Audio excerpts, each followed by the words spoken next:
الحمد لله وكفى والصلاة والسلام على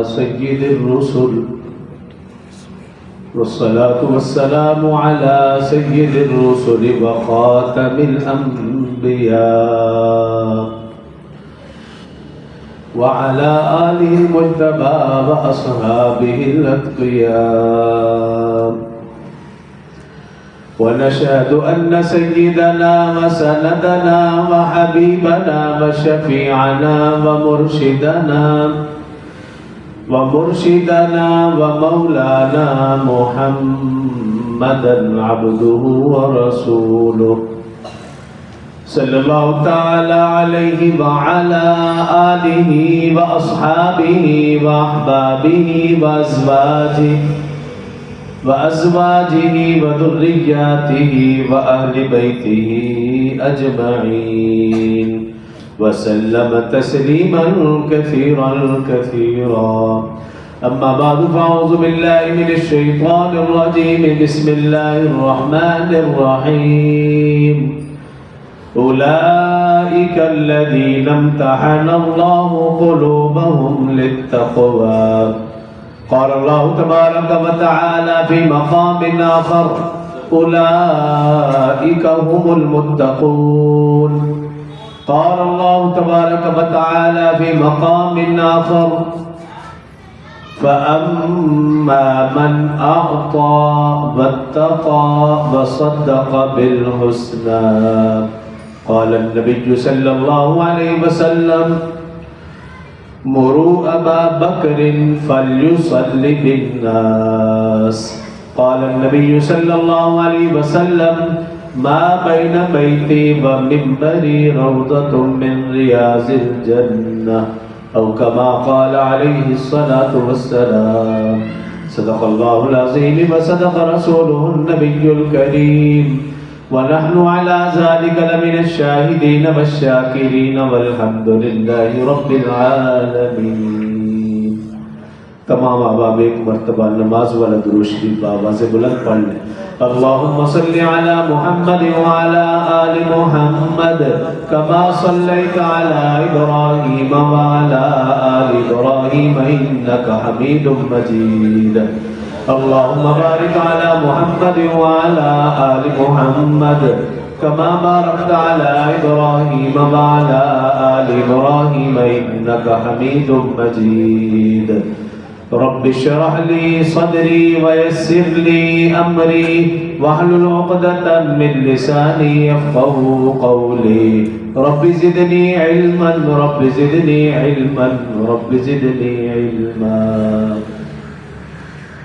میرے اتحادی واجب الاحترام برادران اسلام، دوستوں، بزرگوں، بھائیوں، اسلامی مہینوں کے لحاظ سے یہ جمادی ثانی کا مہینہ ہے اور 22 جمادی ثانی خلیفہ اول، خلیفہ بلا فصل، افضل البشر بعد الانبیاء سیدنا ابوبکر صدیق رضی اللہ عنہ کا یوم وفات.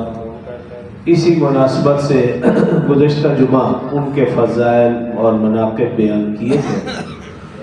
آج کے مختصر سے خطبہ میں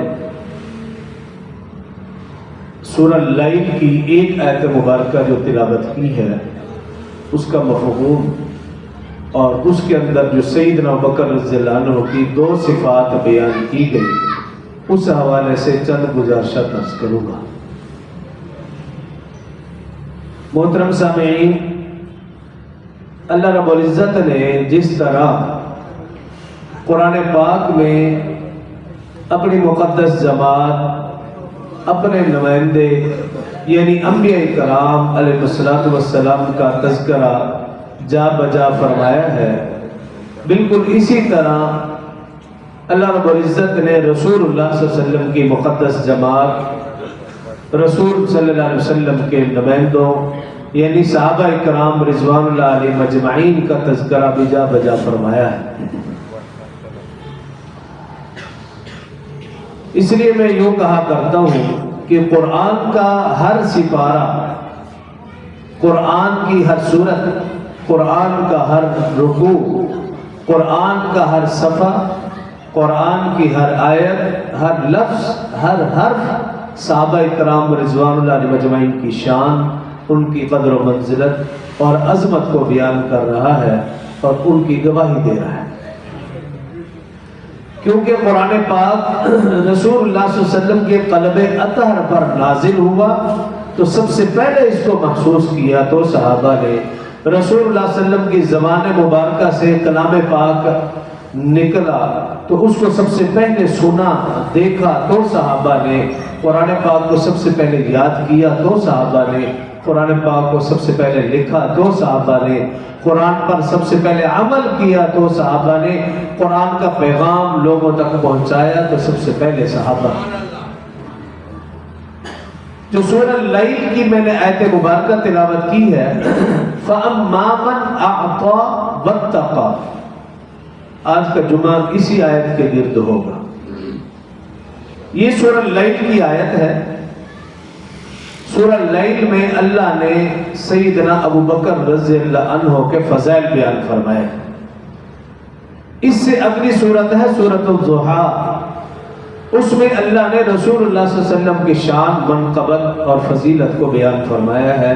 اس لیے مفسرین نے سورۃ اللیل کا ایک نام یہ بھی لکھا کہ سورۃ الفضائل الصدیق رضی اللہ عنہ، اور سورۃ الضحیٰ کا نام لکھا سورۃ الفضائل مصطفیٰ صلی اللہ علیہ وآلہ وسلم۔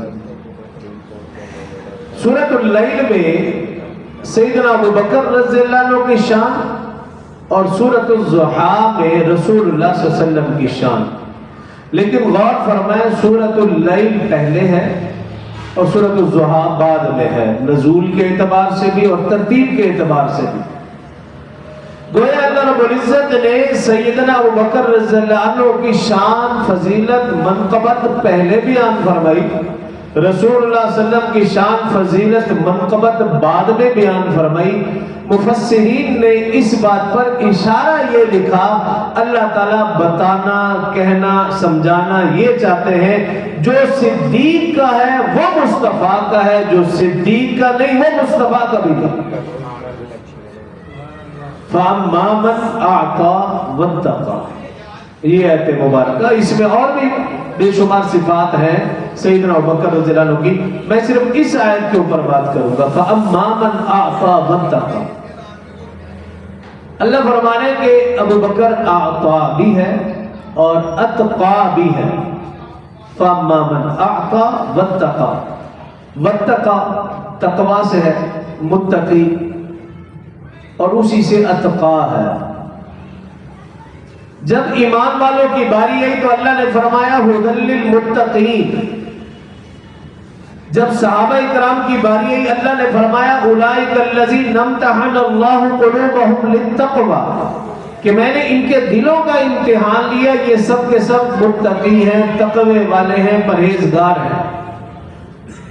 لیکن قربان جائے جب ابو بکر رضی اللہ عنہ کی باری آئی اللہ رب العزت نے فرمایا فَأَمَّا مَنْ أَعْطَى وَاتَّقَى اتقا، یعنی اس کائنات میں انبیاء کرام کے بعد اگر کوئی سب سے زیادہ پرہیزگار ہے، اگر کوئی سب سے زیادہ متقی ہے، اگر کوئی سب سے زیادہ اللہ سے ڈرنے والا ہے تو وہ سیدنا ابو بکر صدیق رضی اللہ عنہ، ان کو اتقا کہا۔ اس میں تفضیل کا صیغہ، سب سے زیادہ اللہ سے ڈرنے والا۔ اور اسی طرح اس سے پہلے کیا فرمایا؟ اعطا، آتا عطیہ سے عطایا، دینے والا۔ رسول اللہ صلی اللہ علیہ وسلم نے فرمایا انا قاسم واللہ یعطی، اللہ مجھے عطا کر رہا ہے، یعطی، انا قاسم، میں تو تقسیم کر رہا ہوں۔ اپنے بارے میں فرمایا انا قاسم، میں تقسیم کرنے والا ہوں۔ اللہ نے ابو بکر رضی اللہ عنہ کے متعلق فرمایا اعطا، ابو بکر وہ ہے جس نے دیا، اتنا دیا کہ لوٹانے کا حق ادا کر دیا۔ اعطا، اتنا دیا کہ حق ادا کر دیا۔ حدیث مبارکہ میں ہے رسول اللہ صلی اللہ علیہ وسلم نے فرمایا لو کنت اتخذت خلیلا لو كنت اتخذت خلیلا لاتخذت ابا بکر خلیلا، کہ اگر میں نے کسی کو اپنا خلیل بنایا ہے، کسی سے میں نے پیار کیا ہے، تو وہ ابو بکر رضی اللہ تعالیٰ عنہ ہے۔ ابو بکر رضی اللہ عنہ کو آقا صلی اللہ علیہ وسلم نے خلیل کہا۔ اب ذرا قرآن کی طرف آ جائیں۔ قرآن میں اللہ رب العزت نے انبیاء میں سے حضرت ابراہیم کے متعلق فرمایا، قرآن کی آیت مبارکہ ہے وَاتَّخَذَ اللَّهُ إِبْرَاهِيمَ خَلِيلًا۔ اللہ فرما رہے ہم نے ابراہیم کو خلیل بنایا، اپنا پیارا بنایا۔ وَاتَّخَذَ اللَّهُ إِبْرَاهِيمَ خَلِيلًا۔ حضرت ابراہیم علیہ السلام سے کسی نے پوچھا کیف کنت خلیلا، اب اللہ کے خلیل کیسے بنے، اللہ کے پیارے کیسے بنے؟ فرمایا بذلت نفسی لنیرانی وولدی قربانی وقلبی للرحمانی ومالی للزیفانی ہاں انا خلیل الرحمن۔ فرماتے اللہ نے مجھے کہا اپنی جان پیش کر، میں نے جان پیش کر دی۔ اللہ نے کہا مال پیش کر، میں نے مال مہمانوں پر خرچ کر دیا۔ اللہ نے کہا اپنی اولاد قربان کر، میں نے اولاد قربان کر دی۔ اللہ نے کہا وطن چھوڑ، میں نے وطن چھوڑ دیا۔ میں اللہ کا خلیل، اللہ کا پیارا بن گیا۔ تو ایک ہے خدا کا خلیل ابراہیم، اور دوسرا ہے مصطفیٰ کا خلیل یعنی ابو بکر رضی اللہ عنہ۔ یہ موضوع ہوگا میرا۔ ایک خدا کا خلیل ہے اور ایک مصطفیٰ کا خلیل۔ خدا نے اپنے خلیل کا بھی امتحان لیا، مصطفیٰ نے اپنے خلیل کا بھی امتحان لیا۔ خدا نے اپنے خلیل کا جب امتحان لیا اور پھر فیصلہ کیا سنایا؟ ایک فیصلہ شروع میں بتا رہا ہوں، ایک آخر میں بتاؤں۔ خدا نے اپنے خلیل کا امتحان لیا، فیصلہ فرما دیا وَاذْكُرْ فِي الْكِتَابِ إِبْرَاهِيمَ إِنَّهُ كَانَ صِدِّيقًا نَبِيًّا۔ یہ اللہ نے فیصلہ سنایا کہ میں نے ابراہیم کا امتحان لیا، وہ کیا ہے؟ صدیق ہے۔ اور مصطفیٰ نے اپنے خلیل کا امتحان لیا اور پھر کیا کہا؟ آج کے بعد ابو بکر نہیں رہے گا، بلکہ آج کے بعد ابو بکر صدیق کہلائے گا۔ اللہ نے اپنے خلیل کا امتحان لیا اور لقب دے دیا صدیق۔ وَاذْكُرْ فِي الْكِتَابِ إِبْرَاهِيمَ إِنَّهُ كَانَ صِدِّيقًا نَبِيًّا۔ آیت بھی پڑھ رہا ہوں، سمجھنے میں آسانی ہو جائے۔ اور مصطفیٰ نے اپنے خلیل کا امتحان لے لیا اور پھر لقب دے دیا بھی آج کے بعد تجھے ابو بکر صرف نہیں کہا جائے گا، ابو بکر صدیق کہا جائے گا۔ تو ایک خدا کا خلیل اور دوسرا مصطفیٰ کا خلیل۔ اللہ نے اپنے خلیل سے کہا جان پیش کر، تو اس اللہ کے خلیل نے اپنی جان پیش کر دی، نار میں حاضر ہو گیا۔ مصطفیٰ نے اپنے خلیل سے کہا جان پیش کر، اس خلیل نے بھی اپنی جان پیش کر دی، غار میں حاضر ہو گیا۔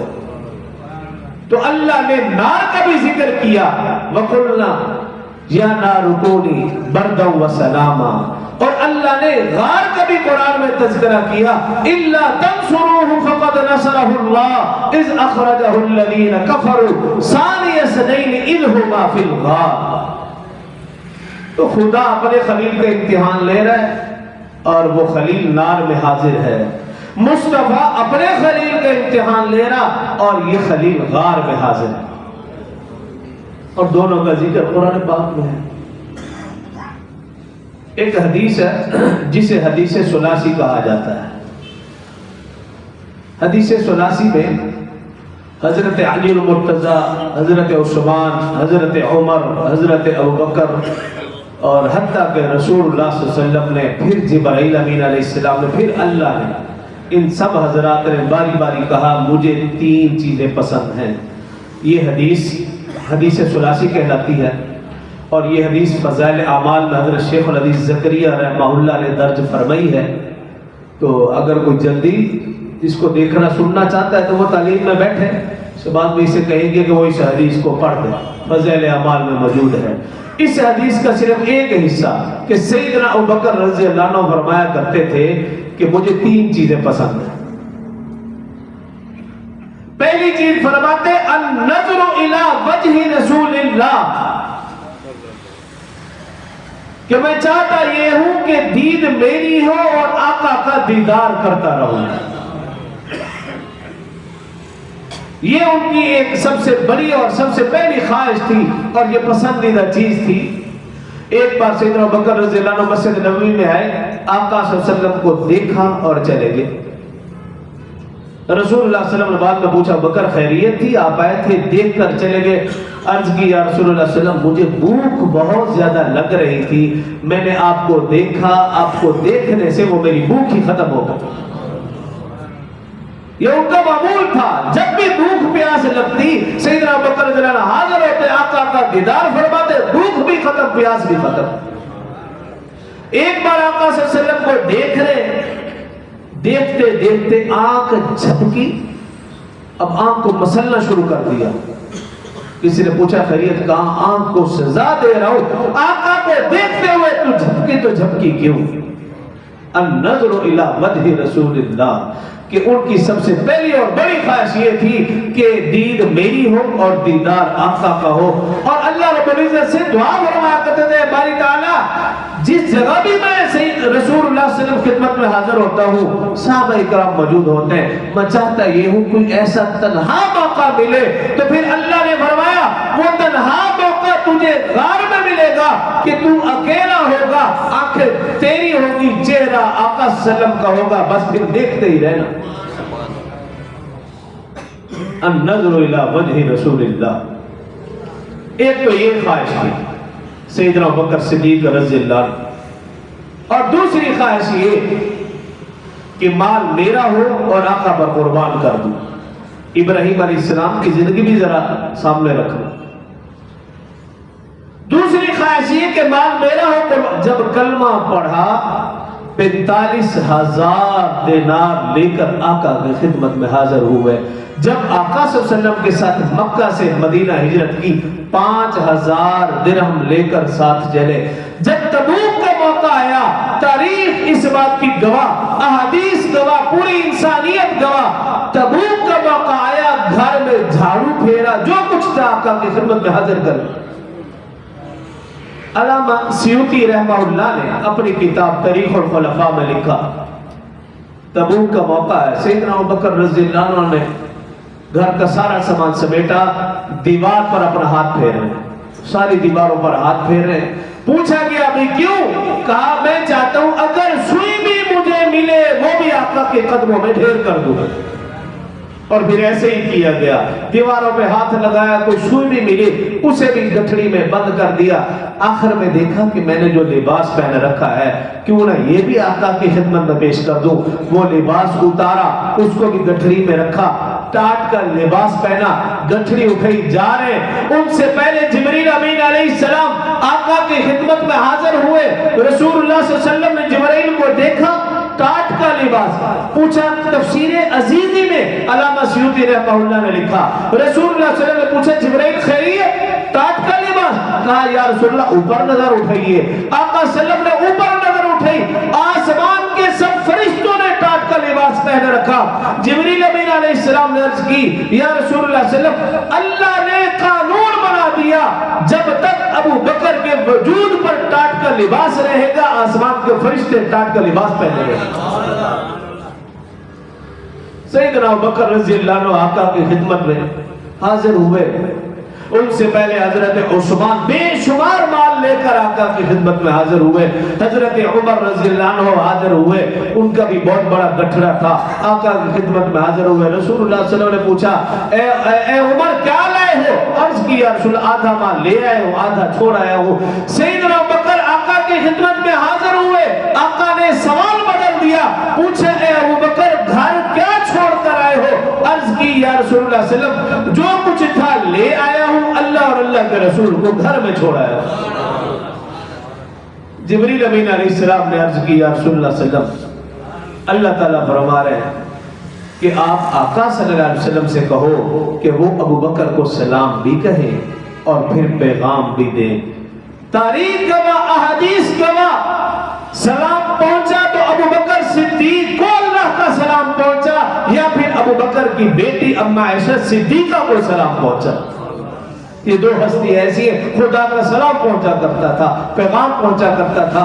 پیغام کیا دیا؟ رسول اللہ صلی اللہ علیہ وسلم نے فرمایا، اللہ پاک فرما رہے ہیں اے ابو بکر کیا تو اس حال میں راضی ہے؟ سب کچھ قربان کر دیا، لباس بھی قربان کر دیا، اللہ کہہ رہے ہیں پیغام ہے، کیا تو اس حال میں راضی ہے؟ ابو بکر نے عرض کی یا رسول اللہ صلی اللہ علیہ وسلم، آنکھوں میں آنسو آگے، اللہ سے کہہ دیجئے میں اس حال میں بھی راضی ہوں، اگر اس سے بڑا امتحان لینا چاہتا ہے تو میں اس کے لیے بھی حاضر ہوں۔ تو ذرا دیکھیے رسول اللہ صلی اللہ علیہ وآلہ وسلم کے اوپر اپنی جان بھی قربان کر دی، اپنا مال بھی قربان کر دیا، جان بھی قربان اور اپنا مال بھی قربان۔ لیکن ابراہیم علیہ السلام بھی خلیل، ابو بکر بھی خلیل۔ اب ذرا دونوں کی زندگی کا موازنہ کیجئے۔ حضرت ابراہیم اللہ کے خلیل، ابو بکر رضی اللہ عنہ مصطفیٰ کے خلیل۔ حضرت ابراہیم علیہ السلام کو اللہ رب العزت نے حکم دیا وطن چھوڑ دو۔ ابراہیم علیہ السلام نے وطن چھوڑ دیا۔ اللہ رب العزت نے یعنی مصطفیٰ صلی اللہ علیہ وسلم نے ابو بکر رضی اللہ عنہ کو کہا وطن چھوڑ دو، ابو بکر رضی اللہ عنہ نے بھی وطن چھوڑ دیا۔ لیکن دونوں کے وطن چھوڑنے کا فرق سامنے ہے کیا؟ حضرت ابراہیم خلیل وطن چھوڑا، بیوی بچوں کو نہیں چھوڑا، ان کو ساتھ لے کر گئے، لیکن جب حضرت ابو بکر رضی اللہ عنہ نے وطن چھوڑا، بیوی بچوں کو بھی چھوڑ دیا، صرف مصطفیٰ کا ساتھ دیا۔ یہ دونوں کے وطن چھوڑنے میں فرق ہے۔ حضرت ابراہیم خلیل اللہ پہنچے، اللہ رب العزت نے حکم دے دیا خانہ کعبہ تعمیر کرو، اور جب ابو بکر مدینہ پہنچے اللہ نے حکم دے دیا، مصطفیٰ نے حکم دے دیا مسجد نبوی تعمیر کرو۔ اور پھر دیکھیے حضرت ابراہیم علیہ السلام نے خانہ کعبہ تعمیر کیا، اس زمین کو خریدا نہیں لیکن قربان دے۔ حضرت ابو بکر رضی اللہ عنہ نے مسجد نبوی تعمیر کی، اس سے پہلے وہ ساری جگہ ابو بکر رضی اللہ عنہ نے خود اپنی قیمت سے خریدی۔ اور پھر دیکھیے ابو بکر حضرت ابراہیم علیہ السلام نے خانہ کعبہ تعمیر کیا، اللہ نے فرما دیا ان اول بیت وضع للناس للذی ببکۃ مبارکا وہدی للعالمین فیہ آیات بینات مقام ابراہیم ومن دخلہ کان آمنا۔ یہ مقدس گھر ہے، جو اس میں داخل ہوگا وہ امن پا جائے گا۔ اور رسول اللہ صلی اللہ علیہ وسلم نے اس گھر کو، اس جگہ کو، اس مسجد نبوی کو جس کو ابو بکر نے خرید کر تعمیر کیا، کیا فرمایا؟ ما بین بیتی و منبری روضۃ من ریاض الجنہ۔ فرمایا میرا گھر اور منبر کے درمیان جو جگہ ابو بکر نے خریدی ہے، اللہ نے اس کو جنت کا باغ بنا دیا۔ تو حضرت ابراہیم علیہ السلام بھی خلیل ہے، حضرت ابو بکر رضی اللہ عنہ بھی خلیل ہیں۔ حضرت ابراہیم علیہ السلام نے بھی وطن قربان کیا، حضرت ابو بکر رضی اللہ عنہ نے بھی وطن قربان کیا۔ حضرت ابراہیم علیہ السلام نے اپنی جان پیش کر دی، آگ میں کود پڑے۔ حضرت ابو بکر رضی اللہ عنہ نے جان پیش کر دی، غار میں چلے گئے، مال بھی پیش کر دیا۔ اب باری آگی اولاد کی۔ حضرت ابراہیم علیہ السلام کو اللہ نے حکم دیا کہ اولاد بھی قربان کرو۔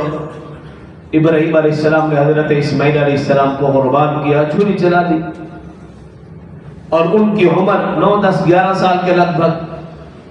اور ادھر سیدنا ابوبکر رضی اللہ عنہ کو دیکھ لیجئے، اولاد قربان کرنے کی باری آئی۔ اما عائشہ صدیقہ رضی اللہ عنہ کی عمر حضرت اسماعیل علیہ السلام کی عمر کے لگ بھگ عمر ہے۔ رسول اللہ صلی اللہ علیہ وسلم کی زوجہ محترمہ اما خدیجہ الکبریٰ رضی اللہ عنہ وفات پا گئی۔ ابو بکر رضی اللہ عنہ نے دیکھا رسول اللہ صلی اللہ علیہ وسلم غمزدہ ہے، اب رسول حضرت ابوبکر رضی اللہ عنہ سے یہ برداشت نہ ہوا کہ میرا دوست میرا یار آقا صلی اللہ علیہ وسلم غمزدہ ہو، ان سے برداشت نہ ہوا، آقا کی خدمت میں حاضر ہوئے، عرض کی یا رسول اللہ صلی اللہ علیہ وسلم آپ کی خدمت کے لیے میری اولاد میری بیٹی حاضر خدمت ہے۔ حضرت ابوبکر رضی اللہ عنہ نے اما عائشہ صدیقہ رضی اللہ عنہ کا نکاح رسول اللہ صلی اللہ علیہ وسلم سے پڑھ دیا۔ رسول اللہ صلی اللہ علیہ وسلم نے عرض کی اے ابوبکر بتائیے حق مہر کیا ہے؟ ابوبکر رضی اللہ عنہ نے عرض کی یا رسول اللہ صلی اللہ علیہ وسلم بیٹی میری ہے، اس کا حق مہر بھی میں خود ادا کروں گا۔ بیٹی بھی آقا کی خدمت میں اور حق مہر بھی خود دے۔ یہ اما عائشہ صدیقہ ہے۔ دوسری سب سے بڑی بیٹی حضرت اسماء بنت ابوبکر رضی اللہ عنہ، ہجرت کا وقت آیا، رسول اللہ صلی اللہ علیہ وآلہ وسلم بکر رضی اللہ عنہ کے ساتھ ہجرت پر، ابو جہل آیا، دروازہ کھٹکھٹایا، حضرت اسماء بنت ابوبکر رضی اللہ عنہ دروازہ کھولا، پوچھا بتاؤ محمد اور ابوبکر کہاں؟ حضرت اسماء بنت ابوبکر رضی اللہ عنہ نے عرض کی مجھے معلوم ہے لیکن میں بتاؤں گی نہیں۔ ابو جہل نے کہا لگتا ہے تجھے پتہ ہی نہیں۔ کہا نہیں پتہ تو ہے لیکن بتاؤں گی نہیں، میں تقیہ باز کی بیٹی نہیں ہوں، میں جھوٹ بھی نہیں بولتی۔ کل کو کوئی یہ نہ کہے ابو بکر کی بیٹی نے تقیہ کیا تھا یا نعوذ باللہ ابو بکر کی بیٹی نے جھوٹ بولا تھا، مجھے پتہ ہے بتاؤں گی نہیں۔ ابو جہل تکڑا نوجوان ہٹا کٹا، وہ بچی تھی، اس نے ابو جہل نے حضرت اسماء بنت ابوبکر رضی اللہ عنہ کے منہ پر تمانچہ مارا، لکھا کتابوں میں اتنی زور سے تھپڑ مارا قریب کے گھروں تک اس تھپڑ کی آواز بھی گئی۔ بچی تھی نیچے گری، پتھر تھا، پتھر منہ پہ لگا، بال ان کے کان سے بالی نکلی، کان پھٹ گیا، چہرہ پتھر پر لگا، چہرہ زخمی ہو گیا، دانت ٹوٹ گئے، چہرہ کالا سیاہ ہو گیا پتھر لگنے کی وجہ سے، خون لہو لہان لوگ باہر نکل آئے۔ ابو جہل کو ہٹایا، اسماء بنت ابوبکر رضی اللہ عنہ کو گھر لے کر گئے، مرہم پٹی کی گئی، صحت کچھ بہتر ہوئی۔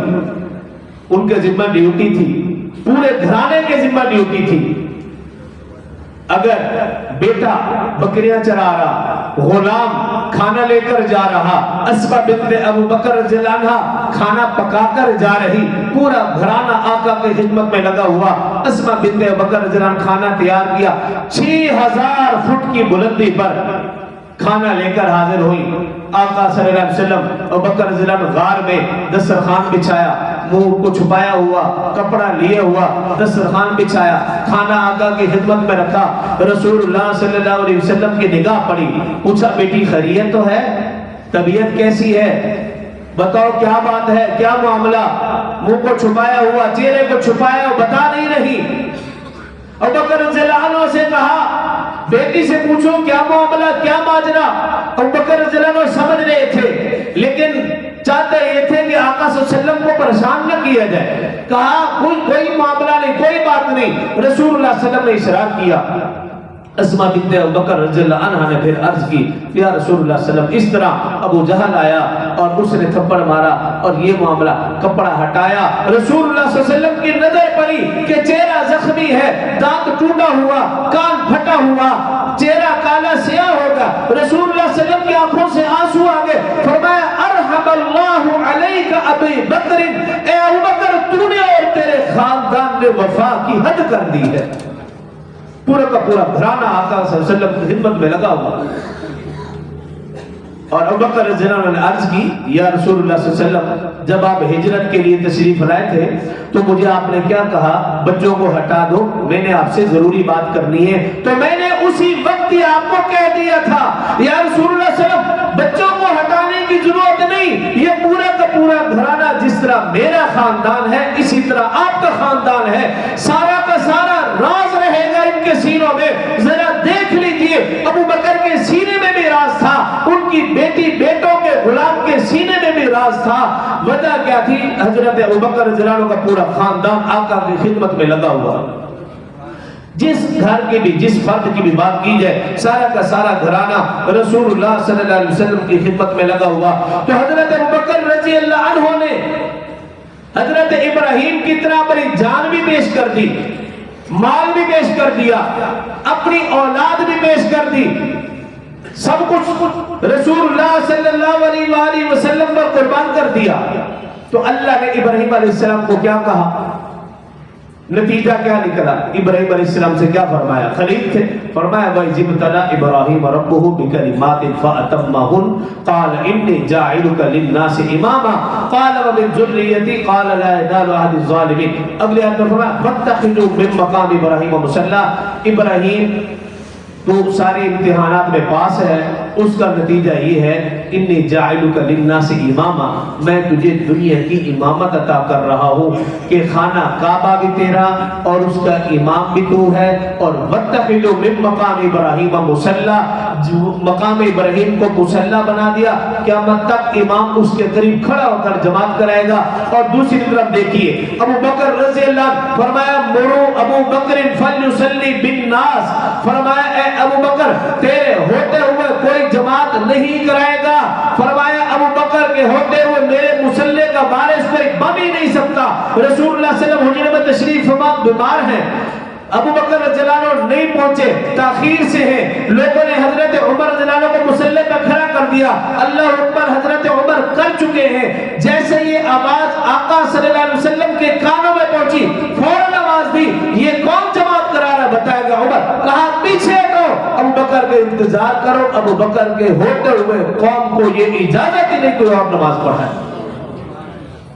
تو ابراہیم کو بھی امامت، ابو بکر کو بھی امامت.